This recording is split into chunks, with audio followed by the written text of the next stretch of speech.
Olá pessoal, tudo bem? Cá estamos nós no tópico 13 já, como passa rápido, né? A gente já discutiu muitos temas aqui no canal e eu tô adorando isso. Bom, seguindo a linha das nossas operações peculiares, né, diferentonas, essa semana eu vou falar um pouco sobre a importação de armas e munições. Nossa, Natália, mas por que você vai falar desse assunto?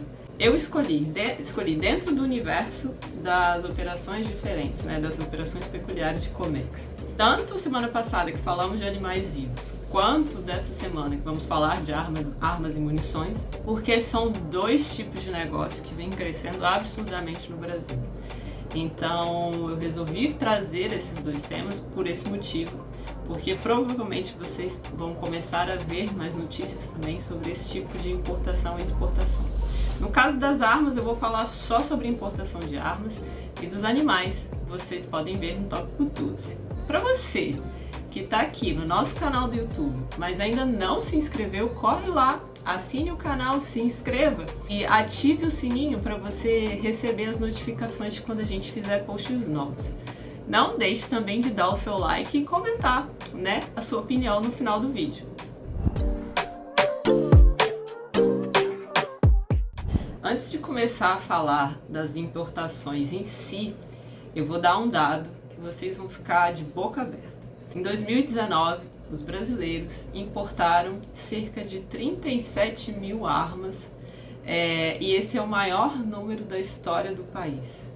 Por quê? Isso tudo depois de um decreto que foi soltado pelo governo, que facilitou a importação e também vários outros critérios para você ter porte de arma. Eu vou falar desse decreto já, mas a partir desse número a gente vai começar a tratar do vídeo de hoje e vocês vão ver como que o mercado de importação de armas cresceu absurdamente no Brasil, principalmente no ano de 2019. Em 2020 a gente ainda não tem os números concretos, a gente vai ter mais para o final do ano, mas com certeza vão ser números diferentes, principalmente por conta da pandemia, que afetou não só esse mercado, mas como o mercado de Comex no geral. Segundo o Ministério da Economia, o Brasil importou cerca de 15 milhões de dólares em armas, né, em armamentos e munições em 2019. Isso é um número histórico nunca visto antes. E essa mudança na legislação, esse decreto que foi liberado pelo presidente no ano passado e também pelo discurso pró-armas do governo atual, que facilitou muita coisa nesse campo e fez com que o comércio e a compra, né, de armas do exterior aumentasse assim abruptamente. Porque antes dessa mudança da legislação, antes desse decreto, você podia sim importar armas, porém o mercado era mais restrito. Você só podia importar se no mercado nacional não tivesse nenhum produto similar àquele que você estava comprando do mercado externo. Principalmente para proteger uma empresa que é nacional, chamada Taurus, que tinha o monopólio das armas aqui no Brasil. Então, com esse decreto cai, né, esse monopólio da Taurus, e também aumenta muito o consumo, né, a busca da população pelas armas importadas. E aí aumentou demais as importações, movimentando o comércio exterior. Nossa, Nath, mas que decreto é esse que você está falando? É o decreto 9785, que foi publicado no Diário Oficial da União, no dia 8 de maio de 2019, que trouxe, né, na verdade, uma extensa lista de mudanças que giram em torno do registro, da posse, do porte e da importação de armas aqui no Brasil. Houve uma ampliação da lista de modelos, né, de categorias de porte de arma, houve alteração no direito a porte de arma e além de questões de modelos de armas que podem ser importados pela população, pelas pessoas que têm esse direito. Então é o artigo 9785 do ano de 2019 que veio mudar de forma radical o cenário de importação de armas no Brasil. Existem duas maneiras de você ter certificado, né, de você ter porte de arma, duas maneiras legais para isso aqui no Brasil. A primeira delas é você ser um esportista, um atirador desportivo, por exemplo. E para você ter um porte de arma legal, você precisa estar afiliado a uma instituição de desportos relacionados a tiro, como um clube de tiro, por exemplo. E aí você precisa ter um CR que é um certificado de registro emitido pelo Exército, que é a instituição nacional que controla esse tipo de atividade aqui no Brasil. Para emitir esse CR, você precisa entrar no site do Exército, consultar todos os documentos que são exigidos e fazer, dar entrada nesse processo. A outra forma é através da Polícia Federal. Você pode ser uma pessoa física normal, mas esse meio, através da Receita Federal, tem algumas restrições maiores por ser para pessoa comum do que para aquelas pessoas que usam para fins esportivos. Esse tipo de autorização que é dada pela Polícia Federal tem restrições quanto ao tipo de arma, quanto ao calibre e quanto à quantidade de armas que você pode ter. Você, pessoa comum, cidadão comum, pode ter no seu nome. E ela só pode ser usada para 2 fins: proteção do patrimônio da pessoa que está comprando a arma ou proteção física dele mesmo. Além disso, a arma só pode ser utilizada dentro da residência na qual ela foi registrada, dentro do endereço no qual ela foi registrada. Se você registrou a sua arma, se está no seu registro, que você está no seu endereço numa casa, e você usa a arma do portão para fora da casa, já é caracterizado porte ilegal. Então, esse tipo de restrição para pessoas comuns, essa autorização vem a partir da Receita Federal e tem uma série de exigências que você precisa cumprir.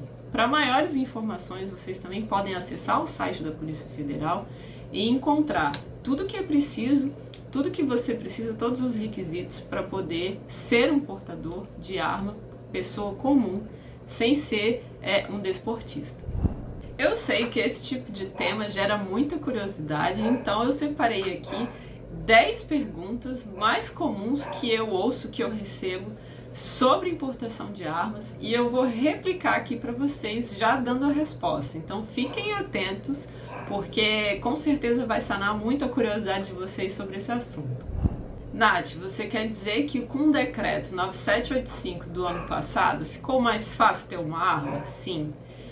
Houve uma grande mudança facilitadora, principalmente na parte da análise da Polícia Federal. Porque agora o cidadão apresenta uma justificativa de necessidade, que a Polícia Federal chama, de ter uma arma, e eles já presumem que essa justificativa é verdadeira e suficiente. Antes do decreto, você apresentava essa justificativa e um delegado da Polícia Federal fazia análise do processo, o que o tornava muito mais burocrático e demorado. Com esse decreto, a Polícia Federal só vai negar o seu pedido se for constatado que aquela justificativa, para aquela solicitação que você fez e apresentou aquela justificativa para ter uma arma, se ela for comprovada como falsa, e aí a Polícia Federal vai indeferir o seu processo. As demais regras permanecem conforme antes do decreto. Você precisa ser maior de 25 anos, não ter antecedentes criminais, apresentar laudo psicológico e dar uma declaração de residência física e fixa com local seguro para você guardar a arma. Com esse decreto houve ampliação nos modelos de armas que podem ser adquiridos através de uma importação? Sim, houve.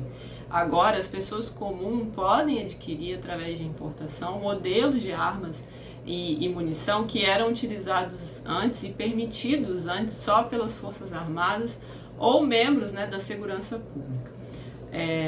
São alguns exemplos: as pistolas 9mm, a .40, .45, além de algumas espingardas semiautomáticas e também espingarda de calibre 12. E para as munições, houve alteração depois desse decreto? Sim, houve, e bastante. Foi uma das coisas que mais mudou depois do decreto.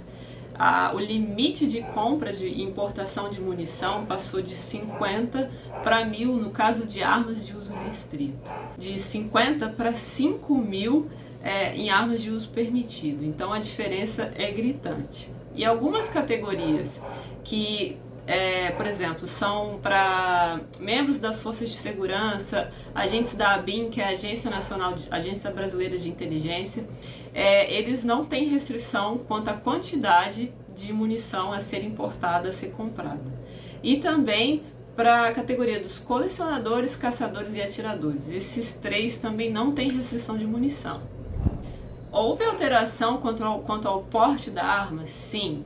A validade do porte passou de 5 para 10 anos e o porte, assim como antes, continua pessoal intransferível, porém você precisa de um porte para todas as armas que você tiver. Toda a informação ficou resumida em um papel só. Antes do decreto você precisava de um porte para cada arma que você tinha, registrada no seu nome. Pergunta super importante, eu acho que é a que eu mais recebo, que as pessoas mais me fazem. Adolescente pode praticar tiro? Agora sim, com um decreto, mediante autorização do seu responsável. Antes do decreto, isso só podia acontecer, só era autorizado mediante justiça, né, com autorização judicial. Agora foi facilitado com autorização do responsável. Quem que pode importar armas? Eu posso, pessoa física? Sim, você pode importar como pessoa física, desde que você seja autorizado a ter uma arma. Ou empresas podem importar, desde que elas sejam autorizadas pelo Exército. E aí, durante a importação, a Secretaria Especial da Receita Federal e o Ministério da Economia, eles fiscalizam a entrada e a saída desse tipo de produto do Brasil. Como que ficou o porte de arma para quem mora em zona rural? É muito comum moradores de zona rural terem armas. E também aquelas pessoas que têm propriedades grandes e empresariais. Mudou também as regras para esse tipo de situação. Antes, para propriedades rurais, né? Pessoas que moram na zona rural, por exemplo, eles podiam ter arma, mas que só fosse usada dentro da sua residência. Agora, a arma pode ser utilizada dentro de toda a extensão da sua propriedade. E a mesma regra vale para quem tem propriedades empresariais. Eu sou um esportista, eu pratico tiro, eu posso andar com a minha arma carregada e municiada? Sim, desde que você esteja em trânsito para uma competição e é necessário emitir uma guia de transporte. Fora dessa situação, não é permitido, é ilegal que você ande com a sua arma carregada. Alguns outros grupos de pessoas que estão agora, depois do decreto, autorizadas a ter porte de arma. Alguns novos grupos, né, foram incluídos nesse decreto.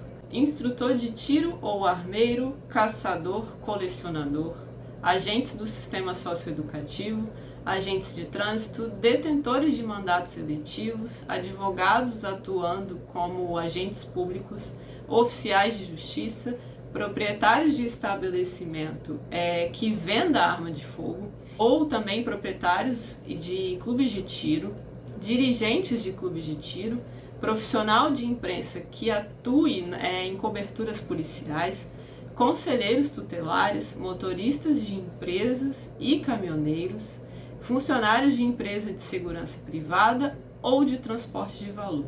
Esses são alguns dos grupos que foram incluídos no decreto 9785 de 2019. Bom, se você é uma pessoa física e precisa de importar algum armamento ou alguma munição, procure uma empresa especializada nesse tipo de operação, que eles vão te ajudar da melhor forma possível. Existem algumas outras pequenas restrições para cada classificação. Por exemplo, se você é um caçador, você precisa ter uma autorização do IBAMA para importar também, assim como outras classes têm outros tipos de exigências. Então, o meu conselho é que você procure uma empresa que tenha expertise nesse tipo de negócio para poder te ajudar da melhor forma e que a sua importação ocorra da melhor maneira. Eu espero que vocês tenham gostado sobre esse tema super diferente. Eu particularmente nunca vi sendo comentado em canais de Comex, que vocês entendam mais sobre o assunto e se um dia aparecer esse tipo de importação para você fazer no seu dia a dia de Comex, me conte para ver como que vai ser. Pessoal, não deixem de se inscrever no nosso canal do YouTube, de ativar o sininho para que você receba a notificação quando tiver vídeo novo e de dar o seu like no vídeo. Eu espero que vocês tenham gostado. Se vocês tiverem alguma dúvida, deixem nos comentários que eu vou falar com vocês. Eu vou responder as suas dúvidas. Até o próximo tema. Tchau!